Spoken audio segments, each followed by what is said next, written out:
नमस्कार, स्वागत है आपका न्यूज लॉन्चर पर। मैं हूं नीलू व्यास। आपको याद होगा कि कुछ दिन पहले केंद्रीय मंत्री नितिन गडकरी ने एक चिट्ठी लिखी थी निर्मला सीतारमण को, और उसमें उन्होंने लिखा था कि जो 18% जीएसटी है, जो मेडिकल और लाइफ इंश्योरेंस पे जो लगाया जा रहा है, वो ठीक नहीं है और ये आम जनता के लिए भी ठीक नहीं है, इसलिए इसको वापस लेना चाहिए। उस चिट्ठी से हड़कंप मच गया था, क्योंकि ये कहा गया कि देखिए, केंद्रीय मंत्री नितिन गडकरी ने अपनी सरकार की पॉलिसी को ही उस पर सवाल खड़ा कर डाला। अब आज इस मुद्दे पर इंडिया अलायंस के जितने भी राजनीतिक दल हैं, वो संसद के मकर द्वार पर खड़े होकर आज उसको लेकर उन्होंने विरोध प्रदर्शन किया। उनके हाथ में बैनर्स थे, पोस्टर्स थे, जिसमें उन्होंने कहा, withdraw 18% GST from medical and life insurance. अब सवाल ये उठता है कि क्या राहुल गांधी के हाथ में नितिन गडकरी ने एक बहुत बड़ा मुद्दा दे दिया है, क्योंकि आज उस प्रोटेस्ट में राहुल गांधी भी शामिल हुए थे और जो तस्वीरें सोशल मीडिया पर वायरल हो रही हैं, उसमें तमाम इंडिया अलायंस के जो राजनीतिक दल हैं, बीच में राहुल गांधी खड़े हैं और बैनर्स और पोस्टर्स उसके लगे हुए हैं कि जो 18% जीएसटी है उसको विड्रॉ करना चाहिए। आज इसी पर हम चर्चा करेंगे कि क्या बैठे बैठाए गडकरी ने राहुल गांधी को एक बार फिर से बहुत बड़ा मुद्दा दे दिया है। एक बार फिर से गडकरी ने, ऐसा लग रहा है कि राहुल गांधी को एक बार फिर से जननायक बनने का मौका दे दिया है कि लीजिए, आप जाइए, ये भी एक जो जनता से जुड़ा हुआ मुद्दा है, आप इसको उठाइए। और बैठे बैठाए उन्होंने एक ये बड़ा मुद्दा राहुल गांधी को दे दिया है। इस पर हम चर्चा करेंगे। हमारे साथ दो वरिष्ठ मेहमान हैं, उनसे मैं आपका परिचय करवाती हूँ। संजय कुमार सिंह, जो कि वरिष्ठ पत्रकार हैं, पॉलिटिकल कमेंटेटर हैं, और संजय जी की एक किताब है जीएसटी 100 झंझट। उनकी इस किताब के बारे में भी हम बात करेंगे कि जीएसटी में आखिर ऐसा क्या हो गया, क्या गड़बड़ हो गया, उस पर भी बात करेंगे। लेकिन जो राजनीतिक पॉइंट ऑफ व्यू है, उसके लिए हम बात करेंगे अनिल सिन्हा जी से, जो वरिष्ठ पत्रकार हैं, पॉलिटिकल कमेंटेटर हैं। अनिल जी, आपका भी स्वागत है। और आज की चर्चा मैं अनिल सिन्हा से ही शुरू करूंगी कि अनिल जी, जो चिट्ठी लिखी नितिन गडकरी ने, और उस चिट्ठी को लिखने के बाद अब India alliance including Rahul Gandhi, उन्होंने आज एक बड़ा मुद्दा इस पर प्रोटेस्ट किया है। इसकी पॉलिटिकल मैसेजिंग क्या है? क्या आप लोग ये नहीं कहेंगे कि गडकरी ने एक और बड़ा मुद्दा इंडिया अलायंस या राहुल गांधी के हाथ में दे दिया? ये निश्चित तौर पे ये इसमें ऐसा लग रहा था क्या कि जैसे कि उन्होंने जो चिट्ठी लिखी है तो उसके बाद सरकार कुछ करेगी, मतलब उसको रिस्पॉन्ड करेगी।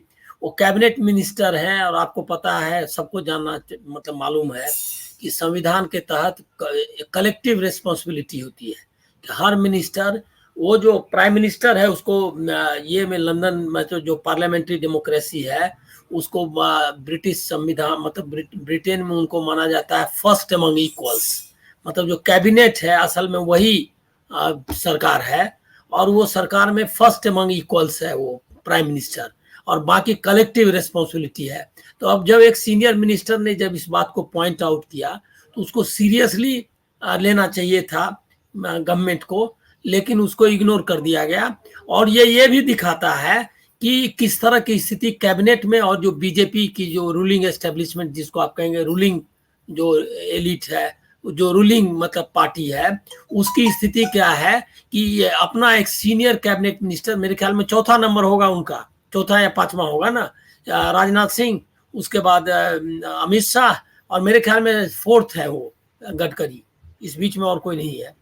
तो ये जो है, इतने सीनियर मिनिस्टर को आप इग्नोर करते हैं, उसके बारे में कुछ रिस्पॉन्ड नहीं करते। तुरंत उनको करना चाहिए था, उसको ट्वीट करना पड़ता है। ये भी दिखाता है कि इंटरनल में मतलब उनकी हैसियत या जो उनका वहाँ जो स्थिति है, कम्युनिकेशन का जो गैप है वो कितना वाइडन है, मतलब वाइड गैप है, ये आपको समझ लीजिए। तो वो किया, और वो उन्होंने असल में, आप सही कह रही हैं कि उन्होंने मुद्दा थमा दिया। उन्होंने मुद्दा थमाया ये कि उन्होंने इशारा कर दिया ये को, क्या कहते हैं, विपक्ष को, कि ये एक बड़ा मुद्दा है, आप इस पर नहीं देख रहे हैं, आप इसको, इस पर आपकी नजर जानी चाहिए। तो उन्होंने उसको ध्यान, जिसको आकृष्ट करना कहते हैं, उसका अटेंशन इधर ले आए। तो ये सच में उन्होंने एक समझिए कि इसको आप अगर क्रूड टर्म्स में कह सकते हैं, पॉलिटिकल टर्म्स में, तो ये उन्होंने मोदी के खिलाफ एक तरह से समझिए कि एक मतलब मोदी के खिलाफ एक कदम उठाया, और उनके कैबिनेट में रहते हुए। अब आप एक और इसका दूसरा पहलू देखें कि वो प्रधानमंत्री से भी या निर्मला सीतारमण से भी मिल सकते थे, वो इस बात को रख सकते थे प्राइवेटली भी। हो सकता है उन्होंने रखा भी हो और इन्होंने इग्नोर किया, तब उन्होंने किया, मतलब इसका बैकग्राउंड हमको मालूम नहीं। लेकिन कम से कम ये संभावना, इससे ये क्लियर है कि उन्होंने एक मुद्दा दे दिया। और निश्चित तौर पर जो रिस्पॉन्स है इंडिया गठबंधन का, वो एकदम मतलब समझिए कि एक यूनाइटेड और एक इशू पर जिस तरह से उन्होंने डिमोस्ट्रेट किया है लोकसभा में, तो ये एक यूनिटी भी डिमोस्ट्रेट किया, लीडरशिप भी दिखाई कि राहुल गांधी के नेतृत्व में किया। ये नहीं कि अलग अलग अपना बयान दे रहे हैं और अलग अलग ये, तो ये एक इम्पॉर्टेंट ये है। इसका एक एस्पेक्ट और भी रखना चाहिए कि कॉरपोरेट को भी मैसेज गया, क्योंकि इंश्योरेंस में अंबानी और बहुत सारे प्लेयर्स हैं। ये कॉरपोरेट को भी मैसेज गया कि ऐसा नहीं है कि हम लोग सिर्फ जो है आपके विरोध में है, आप जो अगर जहां पर की सही है मुद्दे, उसको आपको हम समर्थन करते हैं। नहीं, लेकिन अनिल जी, एक और इसकी जो पॉलिटिकल मैसेजिंग है, उसके बाद फिर मैं संजय जी के पास आती हूँ कि पिछले 10 साल में हम लोगों ने कभी नहीं देखा कि इस तरीके से कोई ओपन इंटर मिनिस्टेरियल चिट्ठी इस तरीके से डिस्क्लोज हुई हो या लीक हुई हो। पिछले 10 सालों में हमने नहीं देखा कि कोई एक मंत्री और दूसरे मंत्री के साथ एक पेज पर ना हो। ये यूपीए के समय में हम लोग अक्सर देखते थे और कवर भी करते थे, लेकिन बीजेपी के 10 साल के कार्यकाल में ये मैंने पहली ऐसी इंटर मिनिस्टेरियल चिट्ठी देखी जो कि लीक हुई या लीक कराई गई, वो बात दूसरी है। लेकिन अब आने वाले दिनों में अगर गडकरी इसी तरीके से जनता के मुद्दे उठाएंगे और अगर वो इंडिया अलायंस भी उसको उठाता है, तो फिर ये गडकरी के लिए कितनी मुसीबत बन सकता है, और क्या इसका जो पॉलिटिकल मूवमेंट है आगे, वो इस तरीके के इश्यूज पर कैसे हो सकता है? अनम्यूट कर लीजिए अनिल जी, अनम्यूट कर लीजिएगा। एक तो ये बात तो है कि इससे ये साबित होता है कि जो जिसको आप कहते हैं ऑथोरिटी उनकी वीकेंड हुई है। जो जिस कोलिशन मिनिस्ट्री एक है, अभी तक उन्होंने पार्लियामेंट्री पार्टी बीजेपी की पार्लियामेंट्री पार्टी की अलग से कोई मीटिंग नहीं हुई है, उनको उन्होंने नहीं चुना है, ये भी लोगों के नजर में आया। और उसके अथॉरिटी उनकी वीकेंड हुई है विद इन द पार्टी और आउटसाइड द पार्टी, ये तो क्लियर है। इसकी वजह से नितिन गडकरी को ये मौका लगा कि वो कर सके। अब ये ऐसी स्थिति में नहीं है कि नितिन गडकरी ने ऐसा किया और तुरंत एक्शन ले लें, क्योंकि अगर यही आपने सही कहा कि अगर यही मतलब मोदी 2 होता, ये मोदी 3 है, मोदी 2 होता या मोदी 1 होता, तो ये संभावना एकदम नहीं थी। इस तरह की छोटी छोटी मतलब ये चूक भी हल्की हल्की हुई है तो कई मिनिस्टर्स को अपना मिनिस्ट्री छोड़ना पड़ा है। इसके भी उदाहरण है कई लोगों के बीच में, जो कोई मान लिया कहीं पर हो गया, तुरंत मतलब उसको उन्होंने बहुत सीरियसली लिया। ये तो सीधे सीधे एक तरह से मतलब बगावत ही समझिए, छोटी सी बगावत सही, लेकिन बगावत है। और ये एक तो ये मतलब उनका है कमजोर। दूसरा है कि गडकरी का जहां तक की पॉलिटिक्स है, उससे एक बात तो साफ हो जाती है, जो महाराष्ट्र के इलेक्शंस हैं, गडकरी का नाम मतलब गडकरी विपक्ष भी उनको महाराष्ट्र में समझता है कि बीजेपी के सबसे बड़े कद्दावर नेता जो महाराष्ट्र में है वो है गडकरी, और लोगों के परसेप्शन में भी गडकरी सबसे बड़े नेता है। लेकिन ये पोजीशन उनको लगातार इग्नोर मतलब दिया नहीं जाता है। पुणे में वर्किंग कमेटी की मीटिंग हुई और वर्किंग कमेटी के एग्जीक्यूटिव कमेटी उनकी उस प्रोविंशियल एग्जीक्यूटिव की अमित शाह आए, उसमें वो आए नहीं थे, हालांकि उन्होंने बीमारी का बहाना लगाया। आए क्यों नहीं थे? इसीलिए कि अमित शाह सब कुछ चला रहे हैं, उनका कोई रोल नहीं है। और अभी चर्चा भी चल रही है तो फडणवीस को ये बनाने की अध्यक्ष बनाने की चर्चा आई थी बीच में। इसका मतलब ये वो सबको मालूम है कि फडणवीस और गडकरी एकदम एक दूसरे के आमने सामने हैं, उनको निपटाने के लिए ही एक ये मुहिम रही मतलब चल रही हो, ये भी संभावना है। तो ये स्थिति है। ऐसे में उनको हमको लग रहा है कि पोजीशनिंग उन्होंने फर्स्ट स्टेप जो है अपने को पोजीशन करने में विकल्प के तौर पर क्या कहते हैं, मोदी जी के विकल्प के तौर पर एक पोजीशनिंग आप कह सकते हैं वो करनी शुरू की है। और उसका ये फर्स्ट स्टेप है और उसका रिस्पांस भी मिला कि विपक्ष ने उस मुद्दे को ढंग से, अब इसके बारे में मतलब पता नहीं है लोगों को, दिल्ली में मालूम होगा, ये पता करिएगा। हमको लग रहा है क्या कि हो सकता है कि इस इनिशिएटिव जो आई है विपक्ष की तरफ से इनिशिएटिव ली गई है उसमें उन्होंने पहल भी की हो, गडकरी के लोगों ने या गडकरी ने, और सोशल मीडिया पर पहल की, मतलब कि ये पूरा एक पोजीशनिंग जरूर है और एक तरह का रिबेल भी है, दोनों आप ले सकते हैं जी। अब लेकिन मुद्दे की अगर बात करें संजय जी, मैं अब आपके पास आती हूँ, आप अनम्यूट कर लीजिएगा, कि जो 18% जीएसटी, क्या ये एक बहुत ही जन विरोधी एक कदम नहीं है और मोदी सरकार ने इसके बारे में क्यों नहीं सोचा?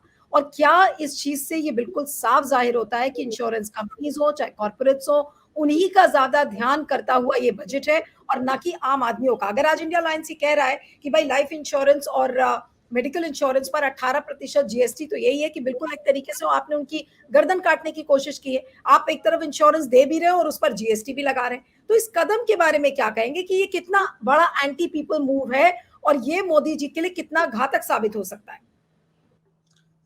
ऐसे देखिए कि जीएसटी जब लागू हुआ था तो मोदी जी एकदम पूर्ण बहुमत में थे और एकदम डिक्टेटर उसमें थे, और जैसे उन्होंने बहुत आधी रात को इम्प्लीमेंट कर दिया बिना सोचे समझे, बिना किसी तैयारी के। और मुझे लगता है कि 6 महीने लगे थे, 6 महीने से ज्यादा लगे थे उसको पूरी तरह इम्प्लीमेंट होने में। उसके लिए जो तैयारियां होनी थी वो सब हुई ही नहीं थी और इन्होंने अनाउंस कर दिया था। तो एकदम वो डिक्टेटोरियल तो था ही, है ही, इसमें कोई दो राय नहीं है। और मैं जीएसटी को बहुत क्लोजली फॉलो करता रहा हूं, तो मैं देखता रहा हूं कि जब जीएसटी बनी तो इनकी मेजॉरिटी थी स्टेट गवर्नमेंट में और जीएसटी काउंसिल के मेंबर स्टेट गवर्नमेंट के फाइनेंस मिनिस्टर्स हैं वगैरह। कुल मिलाकर ये यकीन करना मुश्किल है कि इन्होंने इसमें जनहित सोचा भी था कहीं। जनहित की कोई बात ही नहीं है, सीधे सीधी मुझे लगाना है और पैसे वसूलने हैं, ये लगा दिया। उसमें सैनिटरी नैपकिन पे भी टैक्स लगा था और तब वो इशू बना था और तब इन लोगों ने कहा था कि उसको वापस लिया ही नहीं जा सकता है। हमारा सिस्टम ऐसा है कि हम उसमें से वापस लेंगे तो फिर जो वापस देना है और वो काटेंगे और वो वापस देंगे वगैरह वगैरह, उसमें वापस लिया ही नहीं जा सकता है। जब मामला कोर्ट में पहुंचने की स्थिति आई तो इन्होंने कोर्ट में जाकर के डिस्कस हो उससे बचने के लिए सैनिटरी नैपकिन को अलग कर दिया था। तो इस तरह से इंप्लीमेंट किया गया है और मैं जीएसटी से निजी तौर पे बहुत दुखी हूं। मेरा ये मानना है कि जीएसटी इसीलिए लाया गया है कि छोटे पैमाने पर जो लोग प्रोफेशनल या काम करते हैं उन पे इंप्लीमेंट लगा दिए तो आप जीएसटी में ही फंसे रह जाओगे, अपना काम नहीं कर पाओगे। जो मेरे साथ हुआ कि मैं प्रोफेशनली ट्रांसलेशन करता था और मेरे ऊपर ये जब जीएसटी लग गया तो मेरे ऊपर नहीं लगा, एक्चुअली हमारे क्लाइंट पे लग गया और क्लाइंट ने हमें काम देना बंद कर दिया कि आप जीएसटी रजिस्टर्ड नहीं हो। मैं वही काम कर रहा था, वैसे ही कर रहा था, आज भी कर रहा हूं, लेकिन सरकार ने जो जीएसटी के नियम बनाए थे उसमें मेरे क्लाइंट मुझे काम नहीं दे रहे थे कि आप जीएसटी रजिस्टर्ड नहीं हो। और ये कई साल चला। जब बीजेपी हार गई 3 स्टेट में तब जाकर के इसमें ढिलाई दी गई और तब मुझे काम मिलना शुरू हुआ और ये 5 साल लगभग काम बंद रहा था। तो इसमें कोई दो राय नहीं है कि पूरा डिक्टेटरशिप है ही है उसमें और पूरी तरह मनमानी है। अब इसमें किस किस चीज पे है, कितना टैक्स है, वो तो बैठ के डिस्कस करना चाहिए और रीजनेबिलिटी सोचनी चाहिए, पेइंग कैपेसिटी सोचनी चाहिए। लेकिन अभी जो इशू है इंश्योरेंस वाला, वो मुझे लगता है कि असेंबली इलेक्शंस जो होने हैं, अभी बीजेपी का वोट काफी कम मिले हैं, तो वो मेजॉरिटी वो है कि हायर मिडिल क्लास जो सब समझ रहा है, जो सारी पॉलिटिक्स समझ रहा है, जो बीजेपी से कुछ रिटर्न एक्सपेक्ट करता है, उसको ये कुछ रिटर्न देने की तैयारी है। और हो सकता है अब वापस जाना है, अचानक आप कैसे कम कर दें, तो डिमांड करना पड़ेगा, तो क्रेडिट गडकरी जी को देने की कोशिश होगी, ये भी हो सकता है। मुझे नहीं पता क्या है, लेकिन वो हो सकता है कि गडकरी जी को कोशिश देकर और इंटरनली दिखा करके बीजेपी में सब लोग हैं और हम बहुत डेमोक्रेटिक हैं, जो नहीं है सबको पता है। लेकिन अब ये पेंट करने की कोशिश हो सकती है कि गडकरी जी ने डिमांड किया और मोदी जी ने कर दिया। बीजेपी में ये सब होता नहीं था, सब लोग जानते हैं। लेकिन अगर हो जाए और 18% का रिबेट मिल जाए तो पब्लिक को अच्छा ही लगेगा, तो पब्लिक इलेक्शन के समय शायद उससे वोट दे देगी। तो मुझे लगता है कि बेसिकली वो middle class, upper middle class को, जो पढ़े लिखे, जो दिल्ली के वोटर है, जैसे दिल्ली और एनसीआर में बीजेपी को सारी सीटें मिल गई, तो उस तरह के वोटर्स को अट्रैक्ट करने के लिए ये कोशिश हो सकती है।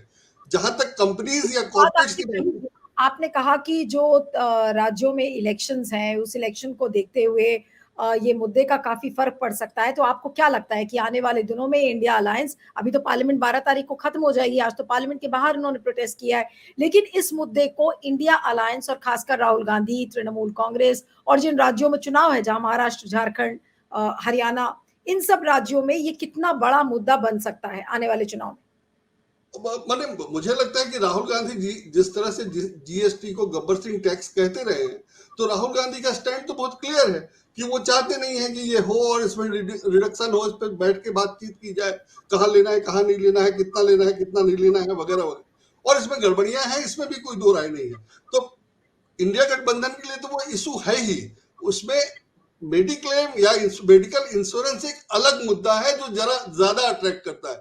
गड़बड़ियां और भी हैं, कई जगह हैं, कई तरफ हैं, कई कारण से हैं, कई तरह की हैं, वो तो अपनी जगह है। तो वो पूरा ही बैठकर उस पर ठीक से बात करके उसको ठीक से प्लान करके वो किया जाना चाहिए। बहुत सारी चीजों पर हटा दिया जाना चाहिए, पर उसमें कहते हैं कि हटाने में झंझट है, वो हटा ही नहीं सकते, तो वो सब है। तो वो तो लंबा काम है। लेकिन इंडिया गठबंधन के बारे में तो पता है कि वो जीएसटी को गब्बर सिंह टैक्स कहते रहे हैं और वो अपना काम करेंगे, वो उसके अगेंस्ट में है।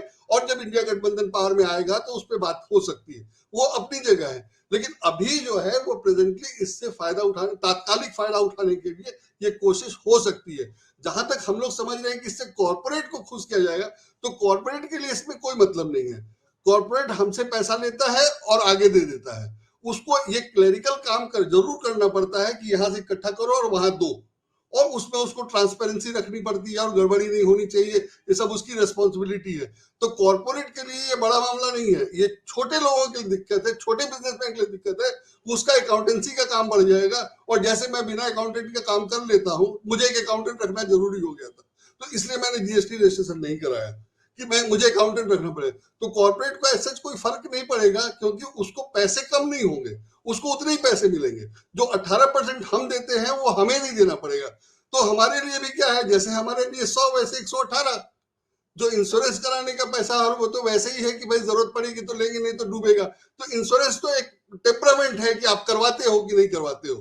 तो उसमें जो लोग करवा रहे हैं उनके लिए थोड़े पैसे कम हो जाएंगे, लेकिन वो दिखाई देगा और लगेगा कि हाँ, सरकार आपका हित सोच रही है और सरकार आपकी चिंता कर रही है, डेमोक्रेटिक है, डिमांड हुआ तो सुना गया, वगैरह वगैरह, ये सब बनाने और पेंट करने की कोशिश की जा रही है, क्योंकि वोट कम हो गए हैं और ये अब बीजेपी की जरूरत है। जहां तक इंडिया गठबंधन की बात है, उसने मौका मिला तो मौके पे चौका लगा दिया, वो तो अपनी जगह है, वो तो ठीक ही है, और वो तो कर ही रहे हैं, करते ही हैं, करना भी चाहिए, तो वो अपनी जगह है। नीलू जी, लेकिन अब नितिन गडकरी की जो छवि है, अनिल जी, उसके बारे में भी बात कर लेते हैं और फिर कंक्लूडिंग कमेंट्स के लिए मैं संजय जी के पास आऊंगी बाद में, कि नितिन गडकरी की छवि का क्या होगा। नितिन गडकरी तो हमेशा ये जाने जाते हैं कि वो जनता के बीच में अपनी बातों को कहते हैं, रखते हैं, जनता से उनका जुड़ाव है, उनका एक सॉफ्ट हार्ट है जिसके बारे में हमेशा लोग बात करते हैं, और उनके भलेपन के बारे में बात करते हैं कि एक भलमनसाहट है नितिन गडकरी में, जो कि मोदी जी और मोदी जी के बाकी मंत्रियों में नजर नहीं आती। तो अब ऐसे में क्या होगा कि इंडिया अलायंस और नितिन गडकरी क्या एक ही पेज पर नजर आएंगे, एक ही तरीके के मुद्दे, इश्यूज उठाते चले आएंगे, और नितिन गडकरी एक तरीके से इंडिया अलायंस के लिए वरदान साबित होंगे? अगर आज इन्होंने एक चिट्ठी लिखी है, आगे हो सकता है और इश्यूज पर कुछ और लिखे और वो लीक होती है, तो फिर तो ये इंडिया अलायंस के लिए एक वरदान होगा। नहीं, देखिए, अभी प्री मैच्योर होगा ये कहना कि उनका क्या इसके पीछे कितना दूर तक जाने का इरादा है, आप अभी कह नहीं सकती। इमेज का जहां तक सवाल है, उन्होंने एक अपने को मतलब एक ऐसे मिनिस्टर का इमेज बनाई है जो जल्दी मतलब काम अपना समय पर पूरा करता है, अपना फोकस्ड है। उसके बाद वो ये एक और इमेज उनकी ये है कि वो उस तरह से अनडेमोक्रेटिक या ये दिखाई नहीं देते हैं। तो और कई बार बीच बीच में बोलते रहते हैं वो जहाँ तहाँ कि सबको लेकर साथ चलना चाहिए। तो एक इस तरह की इमेज तो उन्होंने जरूर बनाई है। लेकिन और साथ में उनका कॉर्पोरेट सब जानता है कि इतना बड़ा इंफ्रास्ट्रक्चर का जो सबसे बड़ा फोकस है सेंट्रल गवर्नमेंट का और इंडियन इकोनॉमी का, मतलब इकोनॉमिक प्लानर्स का, तो उसका वो मिनिस्टर है, जिसमें कि रोड एक सबसे इम्पोर्टेंट है। तो उसका एक मिनिस्टर है, तो कॉर्पोरेट से भी उनके रिश्ते बहुत अच्छे रहे ही हैं। पहले से भी कॉर्पोरेट से उनके अच्छे रिश्ते हैं, तो वो एक उसको मेंटेन करना चाहते हैं। अभी इस ये जो मुहिम ये जो चलाया है, इससे 2-3 मैसेज तो उन्होंने जरूर दिया है। एक तो ये मैसेज दिया है, अपोजिशन को भी मैसेज दिया है कि एक वॉइस नहीं है, जो कह रहे थे संजय जी, उसको अगर दूसरे ढंग से देखा जाए तो उनका कहना ये है कि सिर्फ अकेला वॉइस जो आपको लग रहा था कि अमित शाह मोदी की है, वो नहीं है, एक डाइवर्स ग्रुप है बीजेपी में, और गडकरी उसके एक इम्पोर्टेंट लीडर हैं। ये उन्होंने मैसेज जरूर दिया कि उन्होंने एक मैसेज अब जनता को, अपोजिशन को, सबको ये मैसेज दिया कि गडकरी भी है, आपके सवाल या जो आपसे जुड़ने वाले सवाल हैं या जो आपके लिए इम्पोर्टेंट सवाल हैं, वो हम भी उठाते रहते हैं और हम भी उठाएंगे। तो एक तरह का मैसेज, एक शेयर करने का भी मामला है। लेकिन इससे इंडिया गठबंधन को जरूर फायदा हुआ है। इंडिया गठबंधन को फायदा ये हुआ कि अब अगर वो जीएसटी अगर वापस भी लेती है सरकार, तो इंडिया गठबंधन चूंकि डिमोन्स्ट्रेट कर चुकी है, तो अब उसके लिए मतलब उसका क्रेडिट उसको मिलेगा कि वो बकायदा, ये विजुअल है ना, सब जगह आ रहा है कि वो राहुल गांधी ने इसका डिमांड किया और ये किया। अब ये दोनों में बंट गया।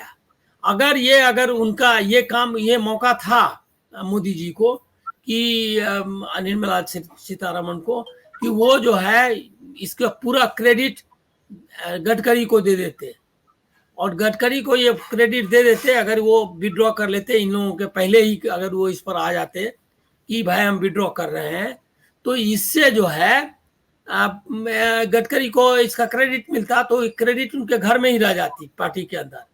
लेकिन वो क्रेडिट उनको देना नहीं चाहते, ये बात आप क्लियर है। वो ये दृश्य मतलब एज ए पार्टी या आरएसएस एज ए संगठन उसने जरूर एक डाइवर्सिटी शो की है, लेकिन इससे मोदी सहमत नहीं है। इस डाइवर्सिटी के पक्ष में ये क्लियर हो गया। तो वो जो क्रेडिट मिल सकता था, जो ड्यू क्रेडिट था, कि पॉइंट आउट किया, और जो क्रेडिट उनको बाहर लेना नहीं, मतलब कायदे से लेना नहीं चाहिए था, अगर वो इकट्ठा रहते तो उनको वहां बताते, अंदर में ही बातचीत हो जाती, मोदी सरकार ही इसका क्रेडिट ले लेती।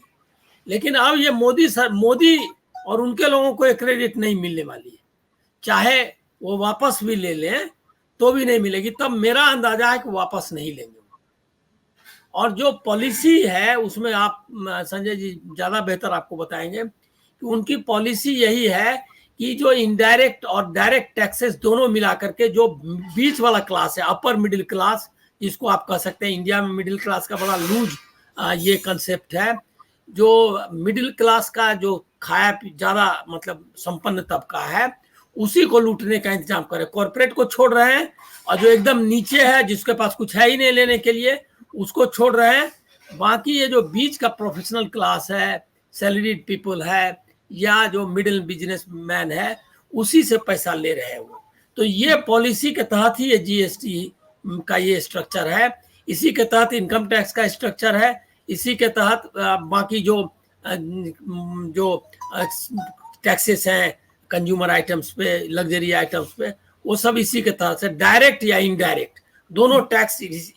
मतलब ये जो परचेजिंग पावर जिसके पास है क्लास का, उसी से खींचना है पैसा, ये है। तो इसलिए हमको चांसेस नहीं लग रहा है, जो पैटर्न है उससे लग नहीं रहा है कि वापस करेंगे। ठीक है, अब संजय जी अंत में क्या कहेंगे कि ये जो 18% जीएसटी का जो मुद्दा है, नितिन गडकरी की चिट्ठी लिखने के बाद इंडिया अलायंस जब इसको उठाता है, तो अब अंत में क्या कहेंगे कि नितिन गडकरी के लिए क्या साबित होगा, इंडिया अलायंस के लिए क्या साबित होगा? देखिए, नरेंद्र मोदी की पॉलिटिक्स ये है कि वो जो भी पैसा कमाने वाले हैं, छोटे बड़े सब, उनको वो कंट्रोल में रखें, सो दैट कि कोई भी उनके खिलाफ अच्छी आवाज ना बन जाए। अगर मैं अपनी जरूरत भर पैसा कमाता हूं, तो मैं खड़े होकर कह सकता हूं कि मोदी जी ये गड़बड़ कर रहे हैं, मोदी जी का सरकार ठीक नहीं है, और मैं फाइनेंशियली इंडिपेंडेंट हूं, मुझे किसी से जरूरत नहीं, कोई मुझे रोक नहीं सकता, कोई मुझे परेशान नहीं कर सकता। इनका पूरी पॉलिसी ये है कि आप किसी तरह सरकार के फंदे में आए। भाई अगर मैं इनकम टैक्स पे ही नहीं हूं तो मुझे क्या करेंगे? तो अगर मैं एसएससी होऊंगा टैक्स का, तो ये होगा कि आप ज्यादा टैक्स देना था, आपने कम दिया, आपने इस पर टैक्स नहीं दिया, इस पर देना चाहिए। यही करने के लिए सिर्फ बड़े कॉर्पोरेट को नहीं, छोटे से छोटे लोगों को जब जरूरत पड़े फंसाया जा सके, इसके लिए ये टैक्स लाया गया है। टैक्स में पैसा वसूलना वो अपनी जगह है, वो तो सरकार को जाता है, उसमें मोदी जी का इंटरेस्ट नहीं होगा। मुझे नहीं लगता है कि उसमें मोदी जी का इंटरेस्ट होगा, या मोदी जी ने कहा होगा इस पे 18% रखो, इस पे 25% रखो। वो तो बाबुओं ने कहा है, और उसमें जो पॉलिटिकल बाबू पॉलिटिक्स देखेगा, वो पॉलिटिक्स के हिसाब से उसने किया होगा या नहीं किया होगा, मैं उसमें नहीं जाता। मैं इसको ऐसे देख रहा हूं कि मोदी जी की पूरी पॉलिटिक्स सिर्फ जीएसटी नहीं, एनजीओ को जो एफसीआरए लोन है, डोनेशन है, वो सारे नियम ऐसे बनाए गए हैं कि एक एक व्यक्ति उनके कंट्रोल में रहे। जहां तक जीएसटी का मामला है, अभी आपने हाल में पढ़ा होगा, इन्फोसिस पे 3,500 करोड़ रुपए का नोटिस भेज दिया गया, और वो 17 से 22 का मामला है। अगर कोई टैक्स पेएबल था तो 17 से 22 में, तो वो 18 में क्यों नहीं पकड़ा गया, 19 में क्यों नहीं पकड़ा गया, 20 में क्यों नहीं पकड़ा गया, 22 में क्यों नहीं पकड़ा गया, 24 में आप क्यों बोल रहे हो कि 17 से ये टैक्स पेएबल था। तो इसको पूरा उलझा के भी रखा गया इस तरह से कि आदमी गलतियां करे और जब जरूरत हो तो उसको फंसा दिया जाए। जब लगा कि इन्फोसिस कुछ दिखाई दे रहा है, कोई हस्ती बन रही है, तो इन्फोसिस पे आपने 350 करोड़ का केस ठोक दिया। अब वो सही है गलत है, इन्फोसिस तो फंस गया और बदनाम हो गया, तो वो अपना काम नहीं करेगा, उससे देश को फाइनेंशियली और प्रोफेशनली जो नुकसान होगा वो अपनी जगह है, वो मोदी जी की गिरफ्त में रहेगा, और मोदी जी यही चाहते हैं। बाकी अगर उस पर टैक्स कम करने की बात है, वो निर्मला सीतारमन के हाथ में होता तो 5% होना ही चाहिए था शुरू में, 18% होना ही नहीं चाहिए था। और कोई नहीं कहेगा कि मेडिक्लेम पे इंश्योरेंस पे 5% जीएसटी ज्यादा है, कोई नहीं कहेगा, और 18% का रीजनेबल है ये, कोई नहीं कहेगा। तो पहले ही 5% लगना चाहिए था। तो वो तो मतलब नहीं है, वो इशू भी नहीं है। इशू ये है कि जिसने भी डिसाइड किया ये पैसा, वो मोदी जी के फेवर में था कि अगेंस्ट में था। उसने कहा बड़ा परेशान कर रहा है, लगा दो 18%, पब्लिक चिल्लाएगी। और जब नहीं चिल्लाई तो गडकरी जैसे किसी ने चिट्ठी लिख दिया, वो उनका अपना इंटरनल पॉलिटिक्स है। लेकिन जीएसटी एज अ होल वो ये है कि मोदी जी सबको कैसे कंट्रोल करें, अपने विरोधी को भी। अब जो ये ब्रॉडकास्ट वाला रूल आ रहा है, आप देखिए वो भी वैसा ही है कि आप इंडिपेंडेंटली कोई काम नहीं कर सकती है। अगर हम जैसे लोग एक आर्टिकल लिखा, अपना एक वेबसाइट बना ले, एक आर्टिकल लिखे और उसमें कहें कि पढ़ने वाले हमको 500 रुपए महीने दे, तो हमारा काम आराम से चल जाएगा, कोई दिक्कत ही नहीं है, और तब हम आराम से लिख सकेंगे। लेकिन सरकार नहीं चाहती है कि वो चले और मुझे इतनी आजादी मिले। रोजगार की कमी है तो है, हम लोग चिल्लाते रह रहे हैं। मुझे अगर काम चाहिए तो मैं बड़े आराम से ये कर सकता हूँ, कुछ नहीं करना है। एक वेबसाइट बनाने और उस पर खबरें लिखने और लोगों से कलेक्शन करने में कितना लगेगा, लेकिन उस पर जीएसटी लगेगा, उस पर मैं एफसीआरए नहीं ले सकता, ये लाइसेंस लो, वो लाइसेंस लो, 200 रुपए धंधा देने वाले से आप उसका पैन नंबर लो। तो ये सारा नियम इसलिए बनाया गया है कि मोदी जी का कोई विरोध न कर पाए। उसमें बाकी सब उनका इंटरनल पॉलिटिक्स है, वो कैसे कहा जाएगा वो मोदी जी हैंडल कर लेंगे, उसमें मुझे लगता भी नहीं है कि वो कोई बात होगी। इंडिया गठबंधन का विरोध अपनी जगह है, वो जब पावर में आएगा तो क्या करेगा वो बात की बात है। अभी मुझे लगता नहीं है कि कुछ होगा। अगर इलेक्शन के लिए इन लोगों को लगेगा कि गडकरी जी को या इंडिया गठबंधन को क्रेडिट देकर के टैक्स कम कर दे, तो जाहिर है उसका फायदा उनको होगा, इनको तो होगा नहीं। तो मुझे नहीं लगता कि ये लोग कुछ करने जा रहे हैं, और वो डिपेंड करेगा कि कितना प्रेशर है उस पर जरूर, लेकिन मुझे नहीं लगता कि वैसे कुछ करने जा रहे हैं। चलिए अब देखना होगा। फिलहाल ये मुद्दा आपने सही कहा आप दोनों ने कि जो अभी आने वाले जो विधानसभा के चुनाव हैं उसमें हो सकता है ये मुद्दा गरमाए, और कई लोग तो ये भी कह रहे हैं कि इस बजट के बाद जो भी बचा कुचा मिडिल क्लास था वो भी बीजेपी की जो जमीन है वो उसके मिडिल क्लास के हाथों से खिसक चुकी है, और बीजेपी के लिए बहुत ज्यादा मुश्किलें होंगी जहां तक मिडिल क्लास वोट बैंक का सवाल है। आप दोनों का बहुत बहुत शुक्रिया, Anil ji, Sanjay ji, thank you so much for joining.